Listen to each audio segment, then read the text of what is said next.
Elephants wreak havoc in Namtimba district, Ruvuma region.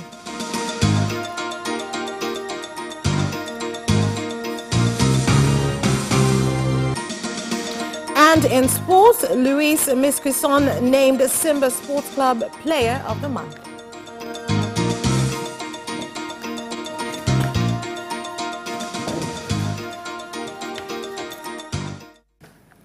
Good evening. This is Capital News at 9:30. My name is Vanessa Victor. Let's start things off with the national news. Prime Minister Kassim Majaliwa has said that construction of all strategic projects are ongoing under the leadership of President Samia Suluhu Hassan, urging citizens to continue working hard. The Prime Minister said this after inspecting the residential housing construction project in Magomeni Quarter, Dar es Salaam. Residents should come back to their homes. I want you to call their leaders and educate them on proper uses of this area so that everything built will be taken care of even after all the experts are gone. We want this building to be an area of example of proper plan. Mayor, please make sure that roads surrounding these buildings are in good condition. I want this area to be smart. Once this project is completed successfully, we want to have such flats in Ubungo, Ilala, and elsewhere.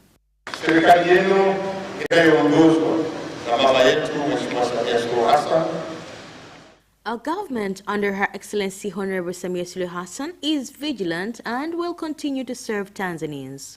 Our president insists on working hard. Our president wants to ensure that Tanzania remain in a state of peace and stability, but also unity and love.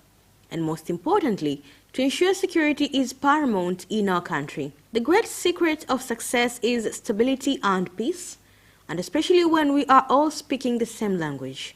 We started well in all these phases. I want to assure you that we will remain with peace, stability, and solidarity among us, so that everyone focus on development activities. The parking lot has the capacity of handling up to 150 vehicles, a play area, sanitation systems that have the capacity of handling the traffic. The project has reached 94% of its implementation. 4 elephants have entered residents' homes and destroyed crops in Ligunga village, Namtimba district, Ruvuma region. Taharuki ipo kwa kiasi kwa sababu tarehe 16 tu. In the past few months, 40 elephants invaded Ligunga village, leaving residents living in fear, failing to even engage in economic activities due to fear of being attacked by the humongous animals. Hawa walikuwa takribani 4. It was almost 4 elephants that invaded farms where they destroyed almost 3 hectares. They didn't end there. The elephants marched in the middle of the village. Imebidi tutume wataalamu, tumetuma afisa kilimo na watu wa maliasili kwa ajili ya kwenda kukagua, lakini pia kuangalia kama kuna uwezekano wote ambao kurudi kwa ajili ya kuwafukuza, lakini kuangalia sasa uharibifu umefanyika kwa kiasi gani, kwa sababu unaweza kupata taarifa zimeharibika eka 3 kumbe zimeharibika eka 10. And maize farms in Lukombe Ward have been invaded and destroyed by army worms, a situation that has led farmers to urge the government to find a solution as the pests are threatening their food supply. Kero ya mahindi kuliwa na wadudu imekuwa ni kero kubwa sana. Tunashindwa kabisa kupata mavuno ya kustahili kutokana na wadudu. It is disturbing to find maize crops being eaten by pests. This way we cannot get good harvests in the end. We are calling for good pesticides that will kill these pests. It is almost 4 years now that we have failed to get good yields because of the pests. Hata hii ya wadudu hawa ambao wanachakaza mahindi. The pests eat maize from 1 feet and above with soft leaves. The situation has been going on for 4 years now. We don't have proper treatment that will kill the pests. We are calling on the agriculture experts to conduct further investigations towards this matter. Wakulima wangu wanalima lakini mahindi yao au mazao yao yanaliwa sana. Farmers fail to get good harvests due to the pests. There is not even one farmer who has not complained. I'm urging the government to extend a hand in our fields. Wanalima lakini hawapati mavuno kutokana na hawa wadudu. Members of Parliament have continued to contribute to the Ministry of State, the President's Office for Regional Administration and Local Government's 2021-2022 budget estimates, with some MPs complaining on the attitude of some directors of various councils in the country and calling on the government to take disciplinary action on them for violating leadership ethics. Inafikia mkurugenzi anasimama na kuwatukana waheshimiwa madiwani. It reached a point a director is arguing and insulting councillors, members of parliament, and Parliament Audit Committee PAC that nobody can do anything to him because he was appointed by the president. This is intolerable. I'm urging you, Honorable Umi Mwalimu, please intervene in this matter. We can't have a local council that is full of conflicts. Mbulu vijini kama jimbo, tuna kituo kimoja tu cha afya. In Mbulu constituency, we only have one health center. As Council of Mbulu villages, residents have constructed health centers which are at different stages. Waheshimiwa wenzangu wabunge, bajeti ya TARURA ikiletwa. My fellow MPs, if TARURA's budget will be minimal, it must be redone because they are carrying a huge burden while their budget is very small. TARURA wamepata mzigo mkubwa sana kutokana na kazi zao wanazozifanya. Hundreds of residents in High District Kilimanjaro region, including food service providers, have complained of rising edible oil prices, which have gone up from 28,000 shillings to 38,000 shillings for 5 litres, a situation that has made life difficult, especially during this period of Ramadan.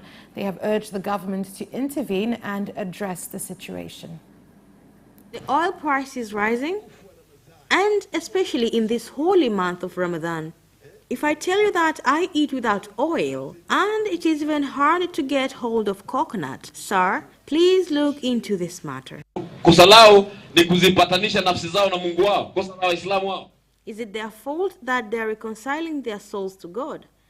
At 9 o'clock tomorrow afternoon, and if God gives me life, and then the oil price is still unclear, I will put oil prices on every door of these merchants. Na Mungu akawa amenipa maisha na uzima. President Samia Suluhu Hassan has met and held talks at State House in Dodoma with the government discussion team, which is conducting discussions between the government of Tanzania, Uganda, and investment companies in the crude oil pipeline project from Hoima in Uganda to the port of Tanzania in Tanga.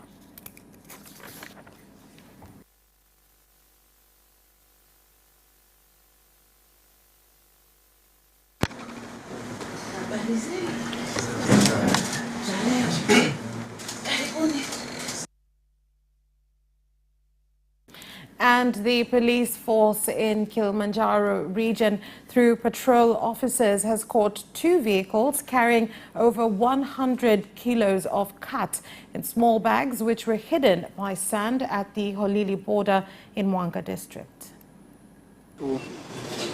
Wa Tanzania na Kenya katika kijiji cha Holili. At our border between Tanzania and Kenya in Horiri village at Rombo district, the police force during their patrol arrested Bahati Charles Kawawa, 29 years of age, Horiri resident, transporting 47 kilograms of khat in Kifaru area in Mwanga ward. Police also arrested Jumanne Kanyika, 28 years of age, Kifaru resident, a driver transporting khat. Kwa kweli sio mirungi tu, hata hizi pombe zinachangia sana kuathiri.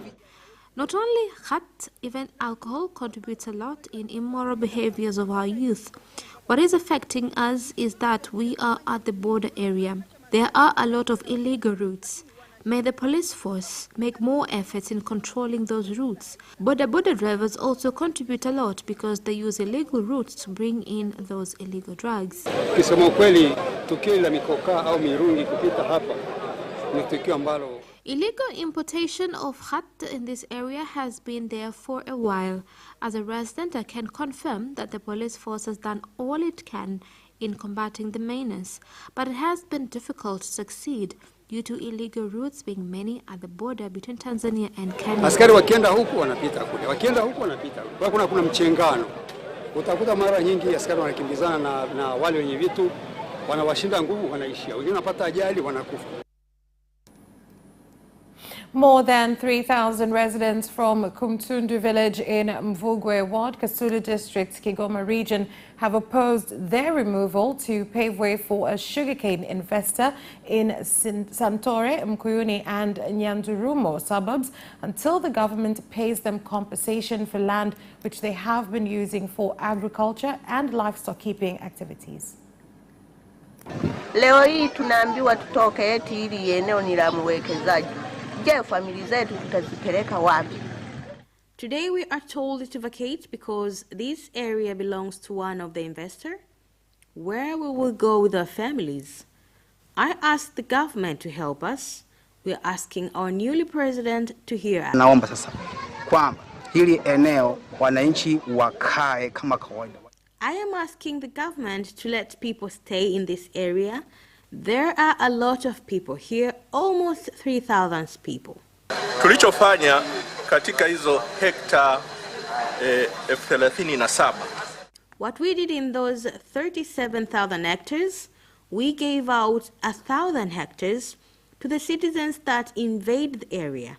As we speak, we are doing census to know exactly the population living here. Almost 2,500 acres. If we give everyone a quarter acre, we will remain with a lot of land.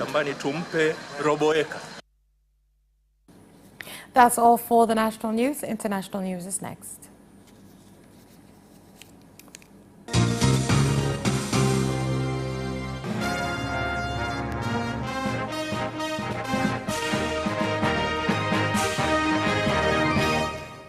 In international news, Chad's longtime president Idriss Déby has died of wounds suffered on the front lines in the country's north, where he had gone to visit soldiers battling rebels. Here's more on the report. In a statement read on state television on Tuesday, a day after he was declared the winner of the presidential election, Army spokesman General Azim Bremandowa Aguna said Déby died defending the sovereign nation on the battlefield. The exact circumstances of Déby's death were not immediately clear.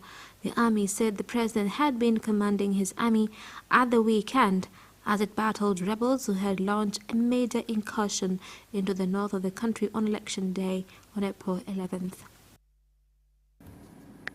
And President Uhuru Kenyatta of Kenya has decried the growing number of conflicts in Africa and called for the upscaling of conflict resolution efforts on the continent.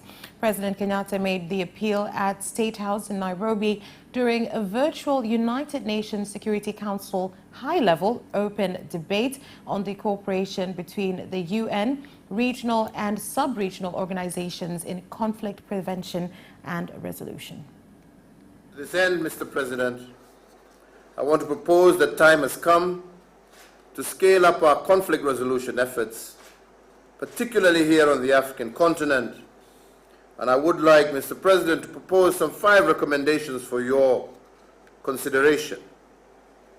The first of these is the need to recognize and to support regional peacekeeping organs. This Security Council, and particularly the presidencies and penholders, should undertake more comprehensive consultations and build on regional efforts. History and indeed experience reminds us that the closer you are to a problem, the better you understand its complexity and its workable solutions. And the State Department has urged Americans to reconsider any international travel they may have planned and said it would issue specific warnings not to visit roughly 80% of the world's countries due to risks from the coronavirus pandemic. Global advisory warning against international travel since August, when guidance was revoked by the administration of former President Donald Trump. The advice issued by the department is not a formal global advisory. Instead, it says the State Department will start using centers for diesel control and prevention standards as it prepares health and safety guidelines for individual countries. That's where we leave off with international news. We'll be back with business news after this short break.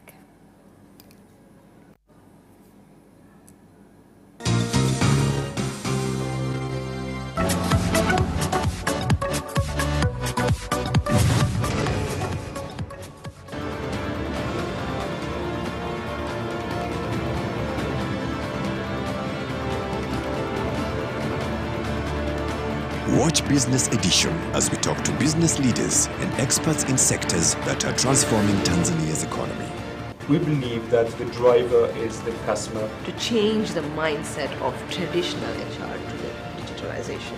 Make sure that everybody can get some access to financial services. And once we understand the vision of our leaders, we then need to be behind them and help them in achieving that vision.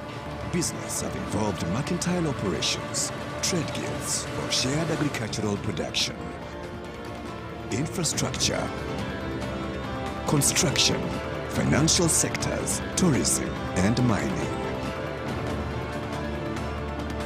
Business Edition on Friday at 8:15 p.m.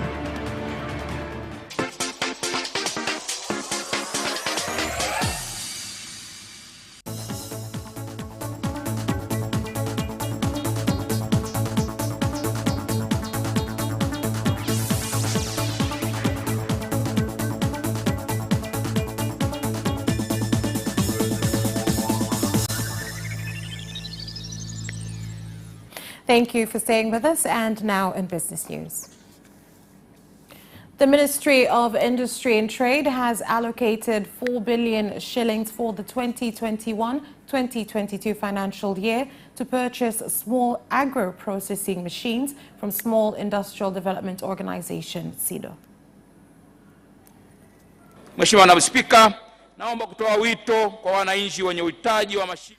I would like to call on the people who need to process agricultural products, including the people of Vunjo, to submit their applications to the SIDO officers.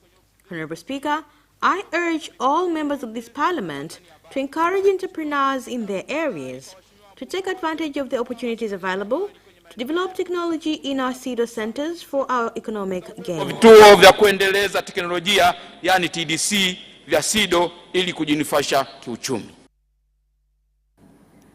Maize farmers in Katavi region have expressed concern on falling prices, which have gone down to 18,000 shillings for a sack of maize from 35,000 shillings, saying the prices do not reflect the production costs incurred.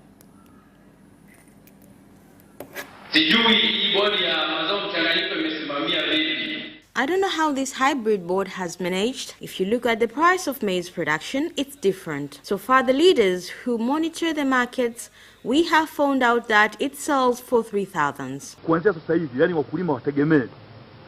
Within 2 weeks, the exercise must begin. We have been working with these cooperative unions to be prepared with the buying of these products.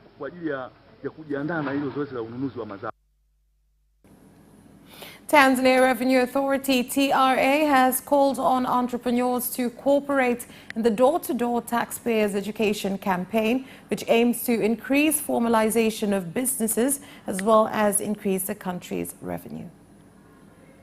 Nafurahi kusema katika mwezi wa 4 elimu hii inaendelea. I am happy to say in this 4th month, this education is ongoing in Kilimanjaro region, but also in rental regions of Ilala and Temeke. The education is sustainable and its goal is to be closer to taxpayers. We talk to them closely about the challenges they face and be able to help them with various shortcomings they face in tax payment and help them pay their taxes voluntarily. Kurekebisha kasoro mbalimbali zinazojitokeza au wanayokumbana nayo katika ulipaji wa kodi na wakati huo tukiwasaidia kuweza kulipa kodi zao kwa hiari. That's all for business news. Sports is next. Away first time, good start from Bolt. Bolt leading a moment and going away. Gay trying to go with him, and he's going to be dragged through to second place, but he's going to win it by 2 meters. Away first time, good start from Bolt. Bolt leading a moment and going away. Gay trying to go with him, and he's going to be dragged through to second place, but he's going to win it by 2 meters.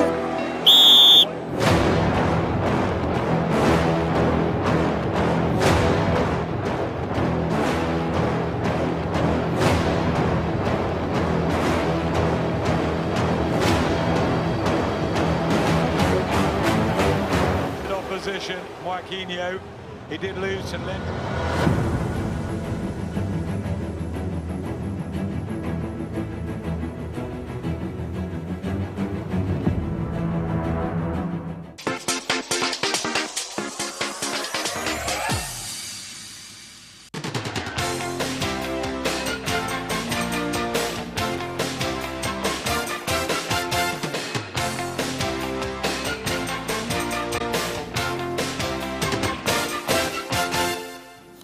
And now in sports.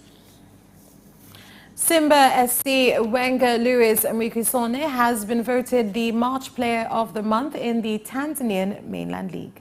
Here's the more. Songo forward has been consistent for Kundo Msimbazi in both domestic and continental assignments. In the aforementioned month, the 25-year-old scored 2 goals and helped Nyama win 1 game and draw another one respectively. The first match for the reigning champions was at the Benjamin Mkapa Stadium on March 1st, whereby they claimed a 3-0 win. Chris Mugalo opened the scoring in the 8th minute before Mkisoni doubled the advantage 30 minutes later, and John Boko struck the 3rd. The Mozambican was on target again 9 days later in a 1-1 draw against Tanzania Prisons at the same venue.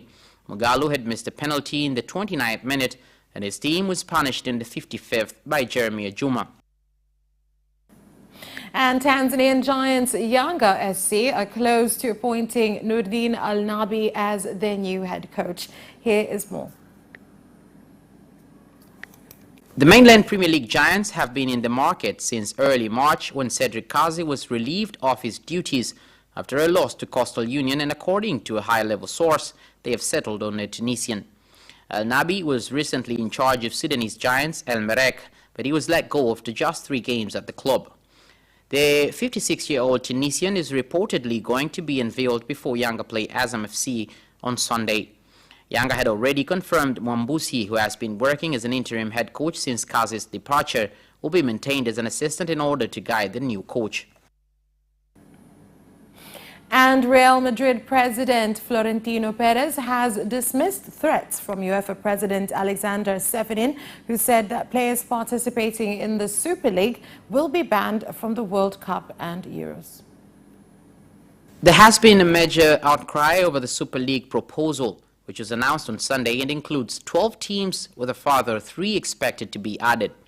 Seferin was left fuming at the plan, which is said to directly threaten the Champions League.